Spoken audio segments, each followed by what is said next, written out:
My husband demanded that I quit my job and become a housewife, and then secretly cheated with a 20-year-old and stole our savings. Now that I've filed for divorce, he wants me back.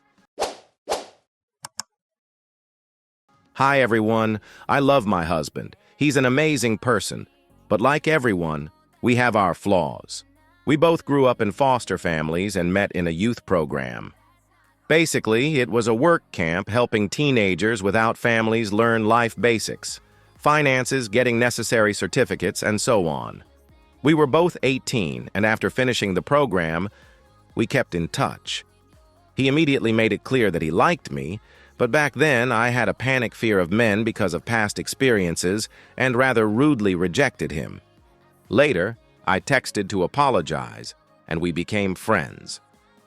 A year or two later, I saw on his social media that he was in my area. I suggested going on a date just to practice feeling comfortable around a man. He agreed. He never made a single move toward me, didn't touch me, didn't give weird looks. If I said no, he didn't insist, didn't even suggest a second time. We went on these platonic dates for several months. Nothing happened until one day I myself asked him to hug me, and then to kiss me. That's when he asked me to be his girlfriend. We got married a year later, and our 7th anniversary is already coming up. We agreed we'd only think about kids later because we were both born to very young parents. All this time, we were just trying to survive, spending as little as possible and saving every penny for a house. Luckily, a few months ago, we bought it and finally could quit side jobs and work regular 9-to-5 jobs for the first time. Hooray! Realized I love gardening and baking, and I enjoy having a real home now. We started discussing the possibility of having a baby. I felt ready to become a mom. Still scared, yes, but ready.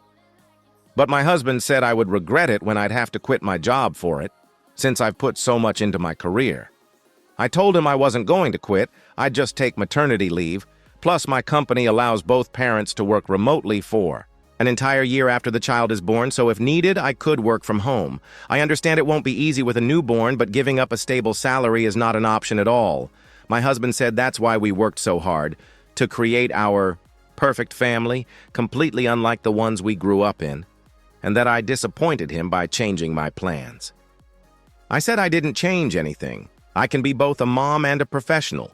Millions of women do that.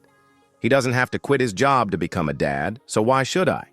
He said my work schedule wouldn't fit the child's needs, and I replied, "Okay, since I make more than you, maybe you quit, and after I recover from childbirth, I'll return to working remotely. I make $189,000 a year. You make $152,000. He said that if I fully trusted him, there wouldn't be a problem. I told him I trust him, but not the current economy. Though honestly, I just truly think quitting a job with no savings, since we spent everything on the house, and depending on a man is absolutely stupid. My husband had pre-planned things with his parents and left. We agreed to continue the conversation when he returned, but he was very, very angry. I had never seen him like that, and I don't understand why he thought I would quit. I now trust him much less than yesterday. Thanks if you've read this. Far. I'm open to any suggestions. What's going on in his head doesn't seem logical to me at all. My husband started watching all sorts of videos about housewives, submissive slaves in an erotic context. He texted me just before I finished my shift, asking me to grab food from our favorite place. When I came home, I saw boxes in his car, and in the passenger seat was a woman I had never seen before. I tried to open the car door, but it was locked, and that woman just stared at me. He took everything left from our savings and both of our cats. I never expected this. I haven't even told any friends yet. His adoptive parents bring me food, but I can't even make myself eat. I haven't even cried yet. I'm just in shock. Too bad I have no family to run away to, so I can only vent online. I don't answer his calls or messages. He keeps trying to find out how I'm doing, asking if I'm okay.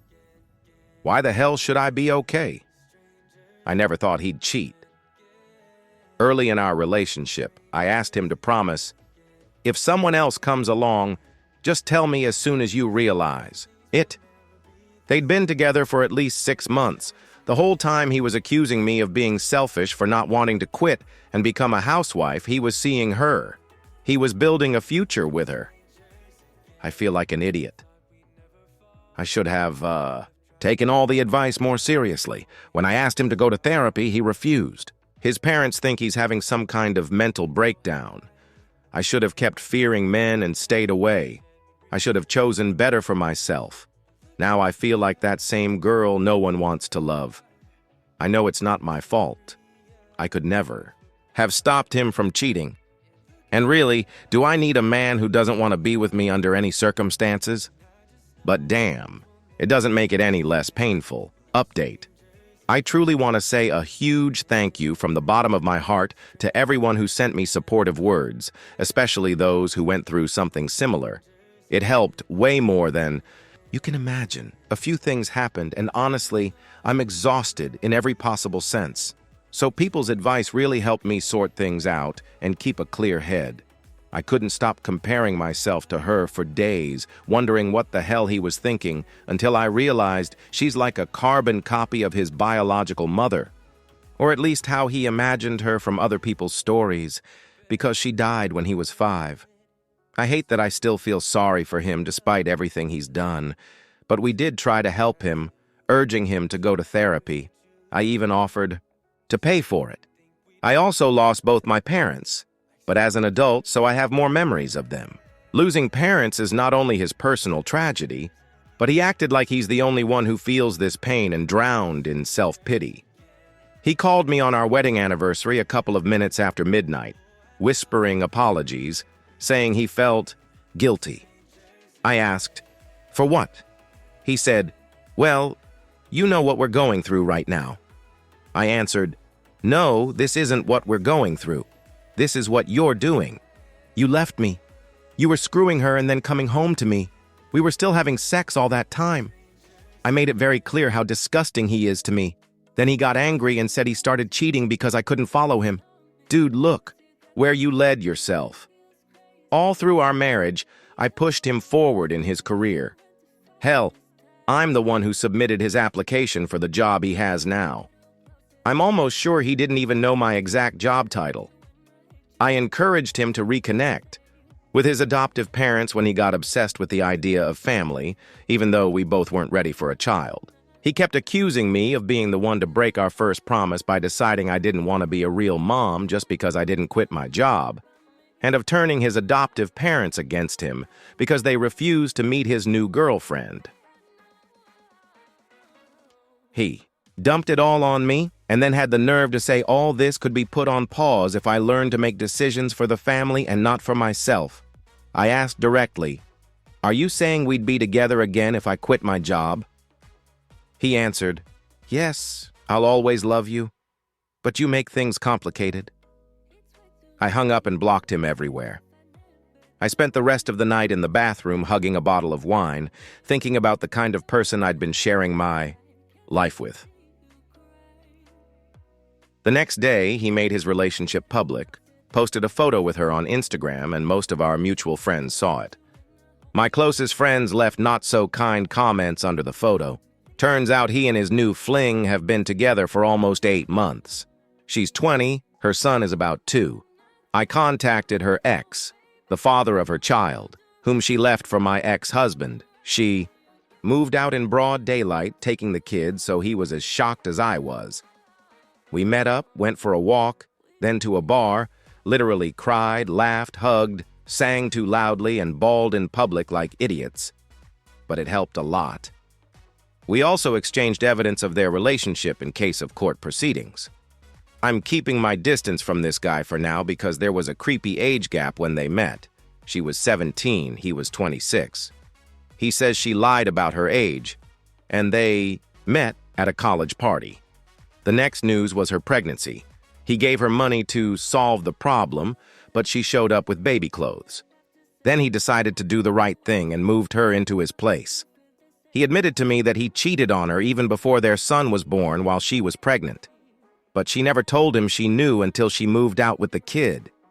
He said he was still texting her every day, not only about their son, but also to discuss the possibility of fixing things. He wants her back, but she seems head over heels for my husband, just like I once was.